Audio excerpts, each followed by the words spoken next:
Tomorrow, members of Parliament will cast their votes on the withdrawal agreement on the terms of our departure from the European Union and the political declaration on our future relationship. That vote in Westminster is a direct consequence of the votes that were cast by people here in Stoke and in cities, towns and villages in every corner of the United Kingdom. In June 2016, the British people were asked by MPs to take a decision. Should the United Kingdom remain a member of the European Union, or should we leave? In that campaign, both sides disagreed on many things, but on one thing they were united. What the British people decided, the politicians would implement. In the run-up to the vote, the government sent a leaflet to every household making the case for Remain. It stated very clearly, this is your decision. The government will implement what you decide. Those were the terms on which people cast their votes. If a majority had backed Remain, the UK would have continued as an EU member state. No doubt the disagreements would have continued too, but the vast majority of people would have had no truck with an argument that we should leave the EU in spite of a vote to remain, or that we should return to the question in another referendum. On the rare occasions when Parliament puts a question to the British people directly, we have always understood that their response carries a profound significance. When the people of Wales voted by a margin of 0.3% on a turnout of just over 50% to endorse the creation of the Welsh Assembly, that result was accepted by Parliament. Indeed, we've never had a referendum in the United Kingdom that we've not honoured the result of. Parliament understood this fact when it voted overwhelmingly to trigger Article 50. And both major parties did so too when they stood on election manifestos in 2017 that pledged to honour the result of the referendum. Yet, as we've seen over the last few weeks, there are some in Westminster who would wish to delay or even stop Brexit and who will use every device available to them to do so. I asked them to consider the consequences of their actions on the faith of the British people in our democracy. The House of Commons did not say to the people of Scotland or Wales that despite voting in favour of a devolved legislature, Parliament knew better and would overrule them or else force them to vote again. What if we found ourselves in a situation where Parliament tried to take the UK out of the EU in opposition to a Remain vote? People's faith in the democratic process and their politicians would suffer catastrophic harm. We all have a duty to implement the result of the referendum. Ever since I reached an agreement with the EU on a withdrawal agreement and declaration on our future relationship, I've argued that the consequences of Parliament rejecting it would be grave uncertainty, potentially leading to one of two outcomes. Either a no-deal Brexit that would cause turbulence for our economy, create barriers to security cooperation and disrupt people's daily lives, or the risk of no Brexit at all, for the first time in our history failing to implement the outcome of a statutory referendum and letting the British people down. These alternatives both remain in play if the deal is rejected. There are differing views on the threat that a no-deal exit poses. I've always believed that while we could ultimately make a success of no deal, it would cause significant disruption in the short term, and it would be far better to leave with a good deal. Others in the House of Commons take a different view and regard no deal as the ultimate threat to be avoided at all costs.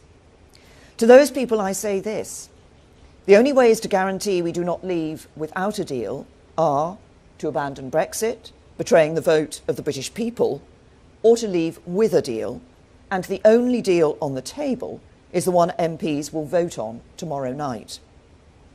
You can take no deal off the table by voting for that deal. And if no deal is as bad as you believe it is, it will be the height of recklessness to do anything else. But while no deal remains a serious risk, having observed events at Westminster over the last 7 days, it's now my judgment that the more likely outcome is a paralysis in Parliament that risks there being no Brexit. That makes it even more important that MPs consider very carefully how they will vote tomorrow night. As I've said many times, the deal we have agreed is worthy of support for what it achieves for the British people. Immigration policy back in the hands of people you elect. so we can build a system based around the skills people have to offer this country, not where they come from, and bring the overall numbers down. Sovereign control of our borders. Decisions about how to spend the money you pay in taxes back under the control of people you elect, so we can spend the vast annual sums we send to Brussels as we choose on priorities like our long-term plan for the NHS. Sovereign control of our money. UK laws, not EU laws, governing this country, so the people you elect decide what the law of the land in our country is. Sovereign control of our laws. Out of the common agricultural policy, with our farmers supported by schemes we designed to suit our own needs. Out of the common fisheries policy, so we decide who fishes in our waters and we can rebuild our fishing fleets for the future.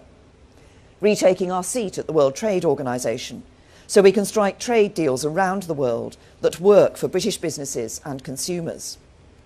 The rights of valued EU citizens here guaranteed, and reciprocal guarantees for UK citizens across Europe.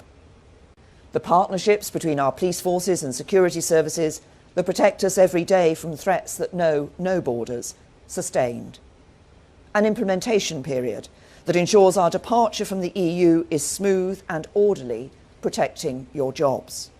And yes, a guarantee that the people of Northern Ireland can carry on living their lives just as they do now, whatever the future holds. These are valuable prizes. The deal honours the vote in the referendum by translating the people's instruction into a detailed and practical plan for a better future. No one else has put forward an alternative which does this. Compare that outcome to the alternatives of no deal or no Brexit. With no deal, we would have no implementation period, no security cooperation, no guarantees for UK citizens overseas, no certainty for businesses and workers here in Stoke and across the UK, and changes to everyday life in Northern Ireland that would put the future of our union at risk. And with no Brexit, as I've said, we would risk a subversion of the democratic process. We will be sending a message from Westminster to communities like Stoke that your voices do not count.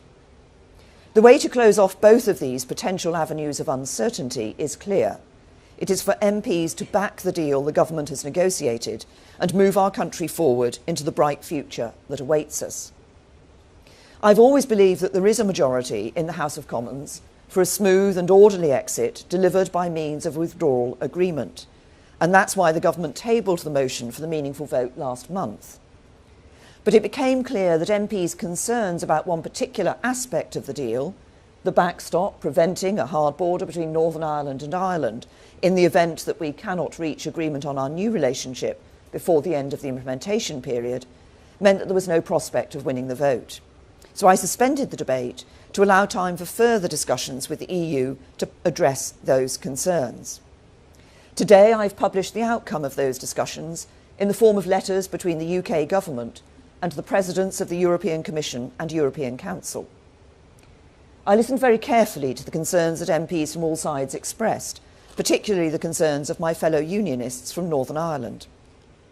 In my discussions with the EU, we explored a number of the suggestions made by MPs, both about how the backstop would operate and for how long.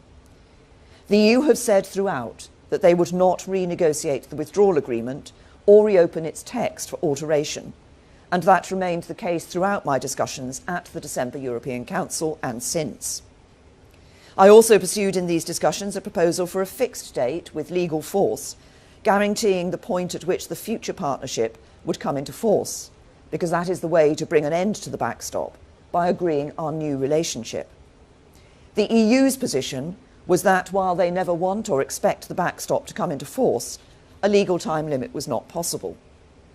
But while we did not achieve that, we have secured valuable new clarifications and assurances to put before the House of Commons, including on getting our future relationship in place rapidly, so that the backstop should never need to be used. We now have a commitment from the EU that work on our new relationship can begin as soon as possible after the signing of the withdrawal agreement in advance of the 29th of March, and we have an explicit commitment that this new relationship does not need to replicate the backstop in any respect whatsoever. We have agreement on a fast-track process to bring the free trade deal we will negotiate into force if there are any delays in member states ratifying it, making it even more likely that the backstop will never need to be used. We now have absolute clarity on the explicit linkage between the withdrawal agreement and the political declaration, putting beyond doubt that these come as a package.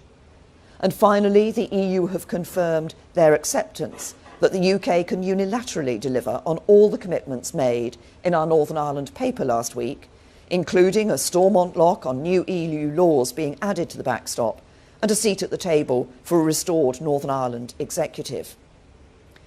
The legal standing of the significant conclusions of the December Council have been confirmed.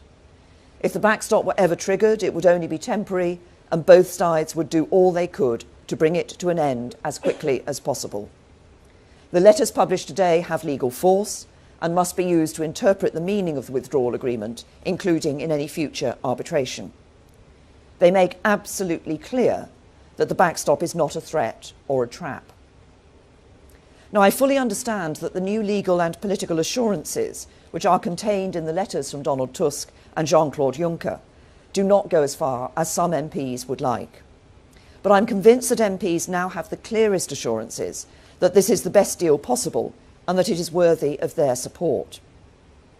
Two other areas of concern raised and reflected in amendments tabled to the meaningful vote were on the protection of workers' rights and on environmental standards. I could not have been clearer that far from wanting to see a reduction in our standards in these areas, the UK will instead continue to be a world leader. We've committed to addressing these concerns and will work with MPs from across the House on how best to implement them, looking at legislation where necessary to deliver the best possible results for workers across the UK. This afternoon, I will set out in greater detail to MPs what is contained in the correspondence I've published today and what it means for our withdrawal. And tomorrow, I will close the debate.